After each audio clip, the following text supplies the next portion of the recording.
우리 하나님 말씀, 우리 시편 33편의 말씀을 우리 1절부터 마지막 22절까지 우리 한 절씩 함께 교독합니다. 구약 성경 824면 시편 33편 1절에서 마지막 절까지 한 절씩 교독합니다.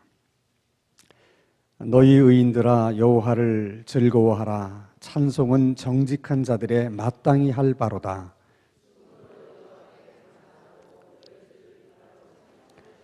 새 노래로 그를 노래하며 즐거운 소리로 아름답게 연주할지어다.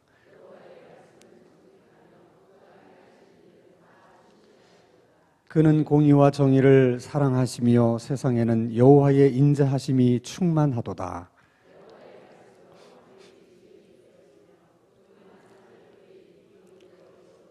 그가 바닷물을 모아 무더기 같이 싹으시며 깊은 물을 곳간에 두시도다.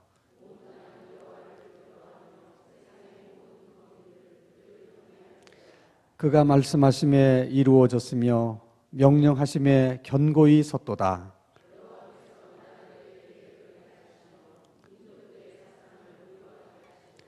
여호와의 계획은 영원히 서고 그의 생각은 대대에 이르리로다.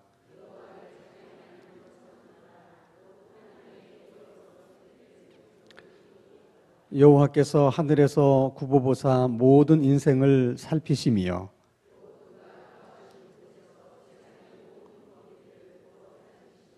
그는 그들 모두의 마음을 지으시며 그들이 하는 일을 굽어 살피시는 이로다.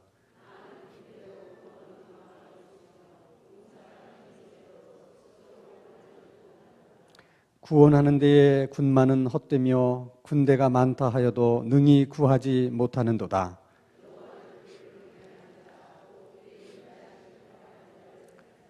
그들의 영혼을 사망에서 건지시며 그들이 굶주릴 때에 그들을 살리시는도다.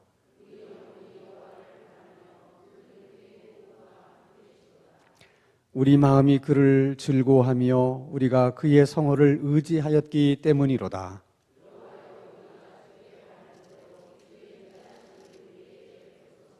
아멘. 대부분의 시편은 그 제일 위쪽에 보면 제목이 붙어 있어요. 뭐 다윗의 시, 그리고 무슨 이렇게 해설이 붙어 있는데, 오늘 우리가 함께 읽은 시편 33편에는 있어요, 없어요? 아무것도 없어요. 그래서 어떤 분들은 이 시편 33편은 누가 지은 시인지를 잘 모르기 때문에 그래서 아무것도 적어놓은 것이 없는 것이 아닐까, 그렇게 생각하시는 분도 있고, 또 어떤 성서학자들은 본래 이 시편 33편은 시편 32편과 원래는 하나였는데, 다윗이 지은 시인데 후대 사람들이 어떤 필요에 의해서 둘로 나누었기 때문에 아무것도 없는 것이지, 원래는 32편과 하나이기 때문에 이 시편은 누가 지은 거라고요? 다윗이 지은 것이다. 시편 33편에서 말하려고 하는 요지는 우리 하나님을 찬양하는 일을 두고 누가 하나님을 찬양할 수 있는가, 또 그 하나님을 우리가 어떻게 찬양해야 되는가, 그리고 왜 우리는 하나님을 찬양해야 되는가, 찬양에 관해서 정말 중요한 말씀들이 이 시편 33편에 다 기록이 되어 있어요. 그래서 여러분이 오늘 시편 33편을 공부하면 이제 하나님 앞에 찬양을 제대로 드릴 수가 있는 거예요. 자, 그러면 찬양은 누가 할 수 있는 것인가? 1절을 한번 보겠습니다. 같이 한번 읽습니다. 시작. 너희 의인들아 여호와를 즐거워하라. 찬송은 정직한 자들이 마땅히 할 바로다. 여기 보면 찬송은 누가 할 수 있는가? 의인들이 할 수 있고 또는 정직한 사람이 할 수 있다. 시라고 하는 것은 똑같은 단어를 잘 안 써요. 왜냐하면 시는 똑같은 단어를 쓰면 시의 재미가 없거든요. 그러니까 같은 내용이지만 할 수 있으면 자꾸 다른 단어로 표현을 합니다. 여기서 의로운 자라고 하는 것과 정직한 자는 같은 사람을 얘기하는 거예요. 두 번째 또 의로운 자는 재미가 없으니까 두 번째는 뭐라고 그랬다고요? 정직한 자. 그러니까 의로운 자, 정직한 자가 하나님을 찬양할 수 있다 하는 얘기입니다. 자, 의롭다고 하는 얘기는 지금은 잘 우리들이 쓰지 않는 용어예요. 특별히 의롭다 하는 것은 법정에서 쓰는 용어입니다. 그러니까 판사가 재판을 할 때 피고를 보고 다 조사를 해보니까 너는 죄가 없다 해서 판사가 무죄를 선언하는 것을 의롭다 그렇게 얘기를 하는 거예요. 그러니까 하나님 앞에서 하나님이 너는 옳다, 너는 아무 잘못도 없고 아무 죄도 없다 이렇게 인정받는 사람이 의인이에요. 자, 구약의 유대인들은 십계명 그리고 하나님의 율법을 잘 지키면 하나님 앞에서 의롭다고 인정받을 줄로 생각을 했어요. 그래서 열심히 그들이 율법을 지켰습니다. 근데 본래 율법은 인간이 지킬 수 있는 게 아니에요.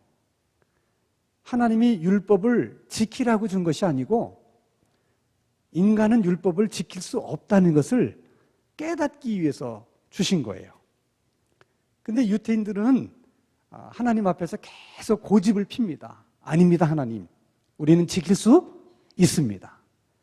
그래서 어떻게든 율법을 지켜서 하나님 앞에서 의롭다고 인정을 받으려고처럼 애를 쓰고 노력을 했어요.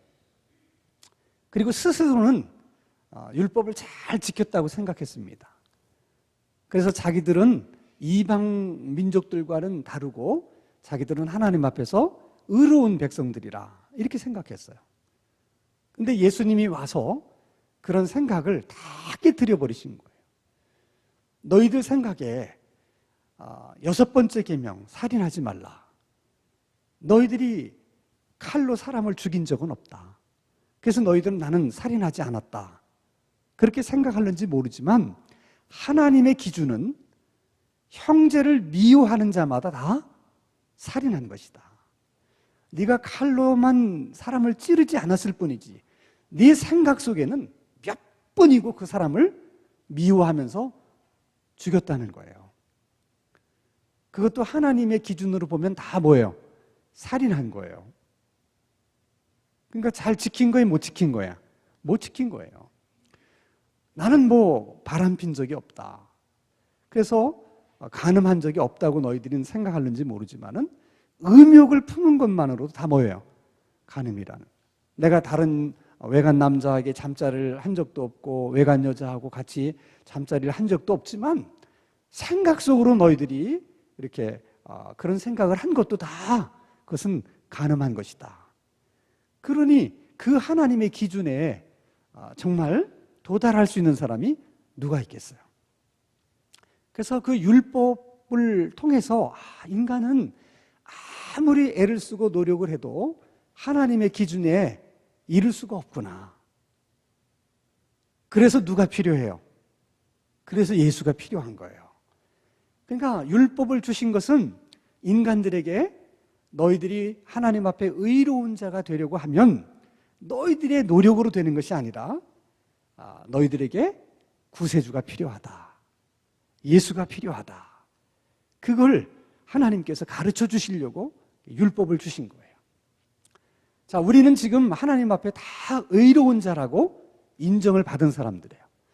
왜 우리가 하나님 앞에 다 의로운 자라고 인정을 받았는가? 우리가 다 깨끗하고 또 뭐 우리가 온전해서 그런 것이 아닙니다. 우리는 여전히 허물이 많고 부족한 게 많아요. 근데 누구 때문에? 예수님 때문에. 그러니까 하나님이 우리를 의롭다고 인정해 주시는 것은 순전히 예수님의 의를 보고 그렇게 인정을 해 주는 거예요.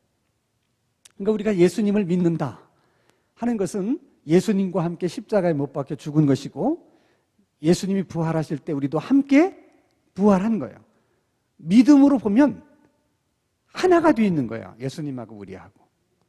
그러니까 하나님 앞에 섰을 때 하나님은 그 예수님의 의를 보는 거예요. 예수님 안에 있는 우리.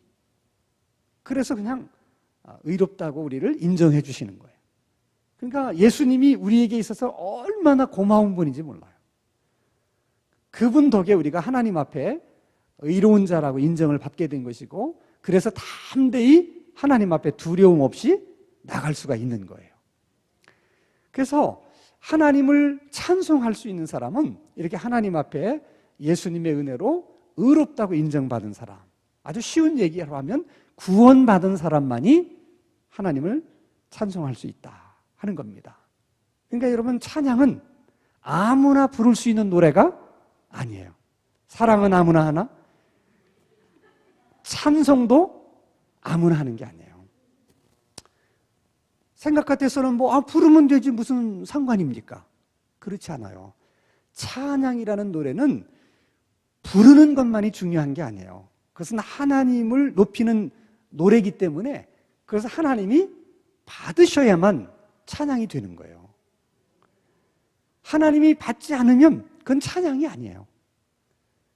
그렇기 때문에 구원받지 않은 사람은 오늘 우리가 이렇게 부른 노래를 부를 수는 있지만 그것은 찬양이 아닙니다. 그들이 부르면 찬양이 아니에요. 누가 부르면 찬양이고 우리가 부르면 찬양이에요. 그러니까 여러분, 찬양을 부를 수 있다는 것이 이게 얼마나 영광스러운 일인지 모릅니다. 그런데 1절 말씀을 보면 구원받은 자가 하나님을 찬양하는 것은 마땅한 일이다, 그렇게 얘기를 했어요. 그 마땅히 할 바로다 하는 말 속에는 찬양하는 일에 구원받은 사람들은 몰두해야 된다. 왜? 이건 찬양이라고 하는 것은 구원받은 사람의 특권이고 의무이기 때문에 다른 무슨 일들보다도 찬양하는 일에 집중해야 된다는 거예요. 그만큼 우리들에게 찬양이 중요한 거예요. 찬양이. 우리가 이제 수요 기도회 때도 이렇게 찬양을 먼저 부르잖아요. 그리고 이제 말씀을 듣고 기도를 합니다. 다 그렇게 하는 이유가 있는 거예요. 가끔 이제 예배 시간에도 보면 설교 시작하기 전에 이제 들어오셔서 이제 설교만 듣고 이제 예배를 드렸다고 생각하시는 분들이 참 많아요. 근데 은연중에 우리들의 의식 속에는 굉장히 이기적인 그런 마음들이 있는 거예요. 내가 말씀을 듣는다 하는 것은 하나님으로부터 말씀을 받는 거잖아요. 그러니까 받는 것에는 관심이 많은 거야, 우리가. 근데 우리가 하나님 앞에 드리는 일, 찬양은 어떻게 하는 거예요? 드리는 거잖아요. 기도도 드리는 거잖아요. 드리는 것에는 너무 인색한 거야. 그러니까 기도도 안 해. 찬송도 안 해. 그냥 말씀만 들으려고 하는 거예요. 근데 여러분, 암만 내가 말씀을 들으려고 해도 하나님이 그 말씀을 내게 주시지 않으면 들려요, 안 들려요? 안 들려요. 그게 우리들의 착각이고 오해예요. 내가 들으려고만 하면 다 들을 수 있는 것으로 생각해. 그렇지 않아요, 여러분. 하나님이 들려주셔야 들리는 거야. 그러면 하나님이 그런 마음을 갖게 하려면 들으려고만 하지 말고, 하나님으로부터 말씀을 받으려고만 하지 말고 내가 하나님께 드릴 것을 드려야 돼. 뭐를? 찬송을. 뭐를? 기도를. 뭐를? 예물을. 우리가 하나님께 드릴 걸 다 잘 드려야 하나님도 우리에게 주실 것을 주시는 거야. 그러니까 여러분, 수요 예배도 마찬가지야. 이제 물론 여러 가지 일로 인해서 이제 시간 때문에 늦게 오시는 분도 있지만은 일단 여러분 일찍 오셔서 찬양을 잘 드려야 돼. 일단 찬양을 드리고, 그리고 하나님으로부터 말씀을 받고, 받았으니까 이제 기도를 드리고, 기도를 드렸으니까 응답을 받고, 다 이렇게 돼 있는 거예요, 여러분. 그러니까 드릴 건 드리고 받을 건 받아야 돼. 한번 더 따라서 합시다. 드릴 건 드리고 받을 건 받자. 그게 중요한 거예요, 여러분. 그러니까 수요 기도에 나올 때도 그런 마음으로 나오셔야 돼. 응? 자, 그러면 하나님께서 이렇게 우리의 찬양을 받으시게 하려면 우리가 어떻게 찬양을 드려야 될까? 어떻게 찬양을 드리면 하나님이 받으실까? 2절입니다. 같이 읽습니다. 시작. 수금으로 여호와께 감사하고 열줄 비파로 찬송할지어다. 그러니까 수금과 비파 같은 악기를 다 동원해서 하나님을 노래하고 찬양하라는 거예요. 근데 거기 보면 감사로, 찬양으로 이런 말이 나오는데 원래 성경의 그 의미를 보면 감사와 찬양은 구별하지 않고 막 쓰는 거예요. 감사가 찬양이고 찬양이 감사야. 왜 그러느냐? 찬양이라고 하는 것은 하나님을 높이는 것인데 그 하나님을 높이는 마음은 어디서부터 나오는가? 감사의 마음부터 나오는 거예요. 그러니까 감사한 마음이 하나님을 높이는 거야. 감사의 마음이 하나님을 높이는 거라고. 그래서 감사의 마음이 그렇게 귀한 거예요. 그래서 하나님이 우리에게 감사하라고 많이 말씀을 하시는 것은 그 마음이 있어야 하나님을 높일 수가 있는 거예요. 그러니까 기도를 해도 감사의 마음으로 하나님을 높이는 마음으로 기도해야 되는 것이고, 예물을 드려도 하나님을 높이는 뜻으로 예물을 드리는 것이고, 모든 게 하나님을 높이려고 하는 마음으로 하는 거예요. 예배도. 그러니까 기본이 뭐라고요? 감사야, 감사. 항상 감사의 마음으로 우리가 뭘 해야 된다. 찬양을 부를 때도 감사의 마음으로 불러야 된다. 가장 중요한 겁니다. 3절 시작. 새 노래로 그를 노래하며 즐거운 소리로 아름답게 연주할지어다. 세 가지를 얘기해요. 새 노래로 노래해라. 그 새 노래로 노래하라는 말에는 두 가지 의미가 있어요. 그러니까 새로 작곡하고 새로 작사한 노래로 하나님을 노래하라는 거예요. 왜 그러느냐? 맨날 똑같은 걸로 하다 보면 이 감사한 마음 이게 이제 없을 수 있거든요. 그냥 습관적으로 부를 수 있거든요. 그러니까 계속해서 우리는 하나님을 찬양하기 위해서 새로운 노래를 어떻게 만들어내야 돼. 그래서 하나님이 어떤 사람들에게는 그런 은혜를 주셔요. 계속해서 만들어내. 그러니까 여러분 복음성가도 그렇고 찬송가도 그렇고 계속 만들어지고 있어요. 지금 오늘 저녁에 우리가 부른 찬양도 예전에 우리가 몰랐던 찬양이에요. 근데 누군가가 또 만들어냈어요. 여러분도 한번 하나님 앞에 그런 은혜를 구해보세요. 하나님, 새 노래로 하나님을 찬양하라고 그랬는데 저에게도 그런 은혜를 주셔서 하나님을 찬양할 수 있는 그런 노래를 작곡하게 해주시고 작사 좀 한번 하게 해주세요. 한번 그렇게 웃지 마시고 정말 그렇게 하고 싶은 마음이 있으면 하나님이 그런 영을 주면 할 수 있어요, 없어요? 있어요, 여러분. 여러분도 할 수 있어요. 갑자기 설거지 하다가 이상한 멜로디가 떠오른다. 할 수 있는 거죠. 또 하나가 있어요. 새 노래를 노래하라 하는 것은 같은 노래라도 항상 새로운 마음으로 노래하라는 거예요. 그러니까 하나님이 제일 싫어하는 게 뭐냐? 그냥 습관적으로 부르는 거예요. 항상 새로운 마음으로 부르라는 거예요. 새로운 마음으로. 자, 확인을 자꾸 하면서 해야 돼. 잊어버리니까. 어떻게 우리가 찬양해야 될까 할 때 첫 번째가 뭐라고 그랬어요? 감사의 마음으로 찬양해야 된다. 두 번째, 새 노래로 찬양해야 된다. 세 번째는 즐거운 마음으로 찬양하라. 즐거운 마음. 이 즐거운 마음이라고 하는 말 속에는 큰 소리로 소리쳐서 하나님을 찬양하라. 근데 왜 즐거운 마음으로 찬양하라는 말과 큰 소리로 외쳐서 찬양하라는 말하고 무슨 상관이 있어서 그런 의미가 있는가? 여러분, 마음이 즐거우면 소리가 커져요. 근데 여러분, 마음이 즐겁지 않은데 그래도 하나님을 높이 소리를 외치면서 찬양하면 마음이 어떻게 되는 줄 아세요? 즐거워집니다. 하나님이 우리 인간을 잘 알아요. 즐거운 마음을 가지고 하나님을 찬양한다는 게 얼마나 어려운 일인지를 아신다고. 왜? 즐거운 일이 별로 없거든. 그래서 하나님이 인간을 만드실 때 이 중추 언어를 담당하는 신경, 이 중추 언어 신경이 모든 신경을 컨트롤하도록 인간을 만드셨어요. 그래서 그 언어 중추 신경이 굉장히 중요한 거야. 그러니까 말을 하면 그 말이 마음을 만든다는 거야. 그 웃음 치료하시는 분들도 그 얘기를 해요. 현대인들은 잘 안 웃는데, 나이 들수록 또 안 웃는데, 왜? 웃을 일이 없다는 거야.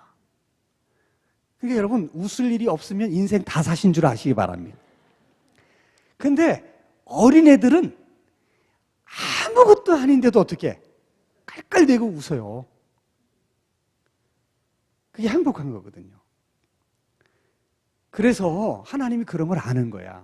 나이 들수록 웃을 일이 없어서 웃지 못한다는 거예요. 그런데 웃을 일이 없어도 그냥 막 웃으면 마음이 기뻐진다는 거야. 근데 그분이 와서 이제 실습을 해볼 거야. 진짜 그렇다는 거야. 그러니까 이분이 이걸 본인이 이제 연구를 하면서 특별히 안병동에 있는 환자들을 놓고 임상실험을 많이 했대요. 근데 실제로 암 환자가 많이 낫대. 정말 나을 수 있어요, 여러분. 특히 이렇게 우울하신 분들, 이런 분들은 필요해요. 그러니까 웃음 치유가 아니라 할지라도 찬양을 크게 이렇게 즐거운 마음으로 부르면 이런 마음의 우울증이라든지 이런 아픔의 상처가 어떻게 된다고? 치유가 되는 거야. 여러분, 유행가는 아무리 불러도 치유가 되는 법이 없어요. 사실 유행가는 부르면 자꾸 슬퍼져. 근데 찬양은 그렇지 않아요. 찬양은 부르면 자꾸 마음이 기뻐지는 거예요. 즐거워지는 거예요. 그러니까 피조물이 하나님을 자꾸 높이면 마음이 어떻게 된다고? 즐거워져요. 그러니까 여러분, 마음이 우울하실 때는 계속 찬양을 부르세요. 어떻게 부르라고 찬양을? 크게 부르라는 거야. 크게 부르라는 거야, 찬양을. 크게. 그러니까 수요일날 이렇게 우리가 모여서 찬양할 때도 어떻게 불러? 일단은 크게 불러야 돼, 소리를. 아니, 그렇게 하나님이 말씀하시는 거예요. 찬양을 너희들이 부를 때 크게 즐거운 마음으로 부르라는 거예요. 그 다음에 네 번째는 아름답게 불러라. 그런데 그 아름답게 부르라는 말은 다른 말로 하면 잘 연습을 해서 아주 정확하게 그렇게 노래해라, 그런 얘기예요. 쉽게 얘기하면 노래에는 음정도 있고 박자도 있잖아요. 그 음정 박자를 다 맞춰가지고 그렇게 노래를 불러야 그게 아름다운 노래가 되거든요. 음정 박자 다 맞춰서 부르려고 그러면 연습이 필요해요. 그렇잖아요. 그러니까 잘 연습을 해서 하나님 앞에 찬양하라. 그 말은 잘 준비해서 하나님 앞에 드리는 거니까 잘 준비해서 찬양하라. 오늘 시편 33편의 이 말씀 때문에 찬양대가 생긴 거야. 하나님 앞에 올려드리는 찬양을 정확하게 연습을 해서 그렇게 하나님을 찬양해야 된다 그러니까 아무나 할 수 있는 게 아니잖아. 그러니까 이제 찬양대를 만드는 거예요. 그 찬양대를 이제 뽑을 때 몇 가지 원칙이 있어요. 첫째는 구원받은 사람만이 하나님을 찬양할 수 있기 때문에 반드시 세례교인이어야 돼. 세례교인이라는 건 구원받은 사람을 이제 표현하는 거거든요. 세례받은 사람. 그 다음에 이제 두 번째, 오디션을 해요. 음정 박자가 잘 맞는지 그걸 보고 찬양대를 뽑는 거예요. 근데 요즘에 와서는 아니 그럼 목사님 음치는 뭐 그럼 찬양 못합니까? 여러분 어떻게 생각하십니까? 음정 박자 안 맞는 사람은 어떻게 그러면? 구약 시대에는 부를 수가 없었어요. 혼자 자기 집에서 부르는 건 몰라도 공적인 예배 장소에서는 못 부르는 거예요. 근데 그건 율법 시대거든요, 구약은. 근데 신약은 은혜의 시대야. 그러니까 음치도 부를 수 있어요. 어떻게 보면 여러분, 음정 박자 이런 건 다 율법이야. 그러니까 율법에 너무 매이면 음치는 너무 스트레스를 받아요. 그러니까 복음이라는 게 뭐냐, 은혜라는 게 뭐냐, 그저 가사가 좋아가지고 거기 자기 마음을 담아서 그렇게 부르면 돼. 그러니까 옛날 할머니들은 찬송을 부르는데 다 똑같은 곡조로 불러. 대단한 은혜입니다. 찬송을 처음부터 끝까지 다 불러. 근데 다 똑같은 곡으로 불러. 은혜 시대에는 괜찮다는 거야. 그러면 은혜 시대에는 그럼 율법은 필요 없냐? 아니에요. 예수님이 뭐라고 그랬어요? 나는 율법을 폐하러 온 게 아니라 완성하러 왔다 그러잖아요. 그러니까 은혜의 시대에도 율법이 필요한 거야. 그런 것처럼 하나님을 찬양하는 일에서도 음정 박자가 필요해요. 그러나 은혜 시대에는 거기에만 제한받는 건 아니라는 거야. 그러니까 누구든지 정말 하나님께 감사한 마음이 있으면 가사의 마음을 담아서 그냥 부르라는 거야. 그러면 다 하나님이 그 찬양을 받으시는 거예요. 그러니까 여러분 찬양할 때 이거 내가 박자 음정을 내가 잘 못해가지고 거기 눌리지 말라는 거야.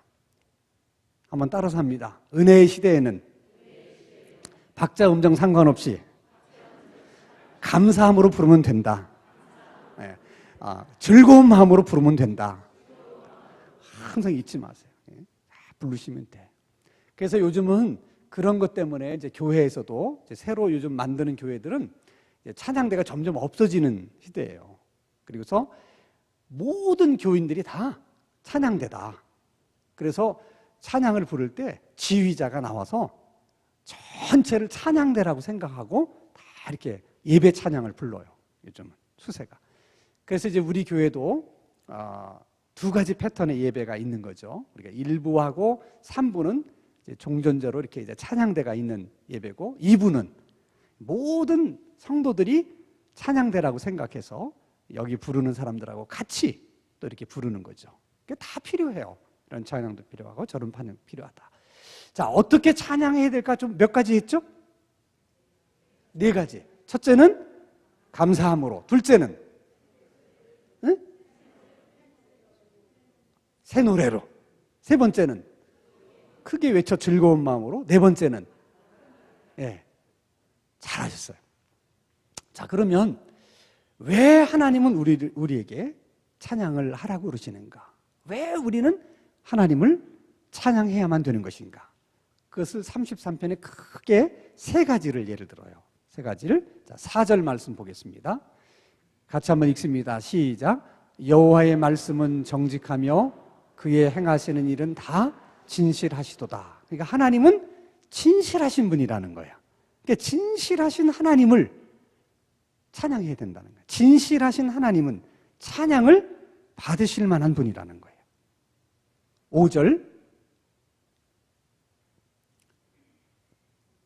같이 읽습니다. 시작. 그는 공의와 정의를 사랑하시며 세상에는 여호와의 인자하심이 충만하더라. 하나님은 또 공의로우신 분이고 또 정의로우신 분이고 인자가 많으시고 사랑이 많으시다. 이런 하나님의 성품 때문에 우리가 하나님을 높이고 찬양해야 된다는 거예요. 6절 같이 읽습니다. 시작. 여호와의 말씀으로 하늘이 지음이 되었으며 그 만상을 그의 입기운으로 이루었도다. 그러니까 이 세상 모두를 하나님 말씀으로 창조하셨다는 거예요. 그러니까 하나님은 창조주 하나님이시기 때문에 피조물들이 마땅히 하나님을 찬양해야 된다 하는 거죠. 7절 같이 읽습니다. 시작. 그가 바닷물을 모아 무더기같이 쌓으시며 깊은 물을 곳간에 두시도다. 이것도 다 하나님의 창조를 말하는 것이죠. 8절 시작. 온 땅은 여호와를 두려워하며 세상의 모든 거민들은 그를 경외할지어다. 그런 이유 때문에 9절 시작. 그가 말씀하심에 이루어졌으며 명령하셨음에 견고히 섰도다. 10절 여호와께서 나라들의 계획을 폐하시며 민족들의 사상을 무효하게 하시도다. 11절. 여호와의 계획은 영영이 서고 그의 생각은 대대에 이르리로다. 10절, 11절은 창조주 하나님께서 결국 이 세상을 자신의 뜻과 계획을 따라서 섭리해 가시고 또 움직여 가시는 하나님이라는 거예요. 그렇기 때문에 하나님을 찬양해야 된다. 또 세 가지 얘기했어요. 하나님을 찬양할 이유. 첫째, 하나님의 성품 때문에 진실하시고 공의로우시고 인자가 많으시고 사랑이 많으신 하나님이기 때문에. 두 번째는 하나님께서 말씀으로 이 모든 세상을 창조하신 창조주이시기 때문에. 세 번째, 그 하나님이 결국 이 세상을 하나님의 계획과 자신의 생각대로 이끌어 가시는 전능하신 하나님이시기 때문에 우리가 그 하나님을 찬양해야 된다 하는 겁니다. 그리고 12절에 이렇게 얘기합니다. 12절 같이 읽습니다. 시작. 여호와를 자기 하나님으로 삼은 나라 곧 하나님의 기업으로 선택된 백성은 복이 있도다. 이런 하나님을 찬양할 수 있는 민족, 이런 하나님을 찬양할 수 있는 사람은 복이 있다는 거예요.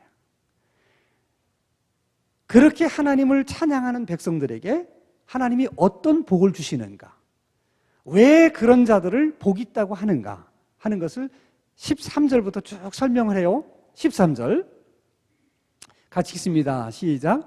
여호와께서 하늘에서 굽어보사 모든 인생을 살피시며. 여기서 계속 반복돼서 나오는 게 뭐냐면 살피신다는 거예요. 그러니까 하나님께서 모든 인생을, 믿는 사람이든 안 믿는 사람이든 모든 인생을 어떻게 하고 계시다? 살피고 계시다. 자, 그 다음 기절 14절. 곧 그가 거하시는 곳에서 세상의 모든 거민들 또 어떻게 굽어 살피시도다. 15절. 그는 그들 모두의 마음을 지으시며 그들이 하는 일을 굽어 또 살피시는도다. 그러니까 하나님이 계속 살피시고 계시는 거예요. 16절. 많은 군대로 구원 얻은 왕이 없으며 용사가 힘이 세어도 스스로 구원하지 못하는도다. 17절. 구하는 데에 군마는 헛되며 군대가 많다 하여도 능히 구하지 못하는도다. 무슨 뜻이냐면 하나님이 믿는 사람이든 안 믿는 사람이든 다 인생을 굽어 살피시는데 보니까 인간의 힘으로 안 되는 일들이 있다 없다? 잘 듣고 대답하셔야 돼. 하나님이 다 인생을 살펴보니까 인간의 힘으로 모든 것을 할 수 있다 없다? 없다는 거야. 군마로도 안 되고 안 되는 일들이 많이 있다는 거야. 하나님이 보시니까. 그렇지. 인간이 어떻게 모든 걸 다 하겠어요? 다 살피니까 그렇다는 거야, 인간이. 그런데 중요해요. 그 다음 구절을 한번 보겠습니다. 자, 큰 소리를 한번 읽읍시다. 시작. 여호와는 그를 경외하는 자, 곧 그의 인자하심을 바라는 자를 살피사. 자, 다 굽어 살피세요. 하나님이 다 살피세요. 살피시다가 믿지 않는 사람들에게 그런 어려운 일들이 생기고 문제가 생기는 걸 보시고 하나님은 그냥 보시고만 계셔. 도와주신다, 안 도와주신다? 안 도와주신다는 거예요. 다 인생을 굽어 살펴보니까 인간의 힘으로 할 수 없는 일들이 너무 많다는 것을 하나님이 아셨어요. 그런데 아시고 하나님이 그냥 아무 일도 하지 않으세요. 근데 살피는 중에 보니까 하나님의 백성들도 어려운 일을 당한다는 거예요. 그렇죠? 그래서 그 백성들도 하나님이 살피셨어요. 보셨어요. 근데 그 하나님의 백성들에 대해서는 어떻게 하시느냐? 19절. 같이 읽습니다. 시작. 그들의 영혼을 사망에서 건지시며 그들이 굶주릴 때에 그들을 살리시는도다. 그러니까 죽을 고비를 만난 하나님의 백성들, 기근과 굶주림으로 정말 다 죽게 된 그런 하나님의 백성들의 경우에는 하나님이 어떻게 하신다? 살리신다는 거예요. 할렐루야. 그러니까 하나님이 모든 사람들을 살펴보시는데 믿지 않는 사람들이 어떤 일을 당하는 거에는 관심이 없어. 하나님 다 보시면서도. 근데 하나님의 백성들이 그런 어려움을 겪고 있는 것은 하나님이 그냥 놔두시지를 않고 어떻게 하신다? 도와주시고 구원해 주신다. 아멘? 이게 얼마나 감사한 거예요. 그러니까 여러분, 걱정할 게 없어요. 여러분의 위기에 처했을 때, 여러분이 정말 사는 게 힘들 때 하나님이 다 살피고 계신다는 거예요. 그러니까 여러분, 그럴 때 하나님이 여러분들을 반드시 살려내신다는 거예요. 그 하나님을 우리가 늘 찬양한다는 거, 이게 얼마나 우리에게 힘이 되는지 몰라요. 그러니까 여러분들이 이렇게 이제 찬양을 어떻게 하느냐 하는 걸 배웠기 때문에, 배우면 뭐예요? 그렇게 이제 찬양을 해야 돼. 그러니까 항상 하나님을 찬양할 때 오늘 배운 거를 복습해. 그래서 항상 그거를 생각하면서 그렇게 찬양을 부르세요. 찬양을. 저는 뭐 하나님께 이제 이런저런 은혜를 많이 받았지만, 특히 이 찬양을 통해서 은혜를 많이 받았어요. 저는 정말 찬양을 제대로 불러서 하나님이 그 찬양을 이렇게 받으시면 하나님의 그 손길이 이렇게 우리를 터치하는 걸 느껴요. 하나님이 만져주시는 거예요. 찬양 속에. 그게 얼마나 큰 은혜인지 몰라요. 그러니까 그렇게 되려면 찬양을 건성건성 부르지 말고, 딴 생각하면서 부르지 말고, 정말 찬양에 몰입을 해서 내가 이 찬양을 하나님 앞에 드려야 되겠다. 하나님께서 이 찬양을 기쁘게 받으실 수 있도록 내가 불러야 되겠다. 그런 마음으로 집중해서 부르세요. 집중해서. 그러니까 수요일 저녁에 오면 찬양할 때도 몰입을 하고, 말씀을 들을 때도 몰입을 하고, 기도할 때도 몰입을 하고. 그래서 옆에 앉아있는 사람은 인사할 때만 누가 앉아있었다는 것만 생각하고 끝날 때까지 잊어버려야 돼. 다 여기에만 몰입을 해야 돼. 그럴 때 하나님이 여러분을 만져주시고 찬양을 부르는 동안에 여러분들의 아픈 마음, 우울한 마음 다 치료해 주실 줄로 믿습니다.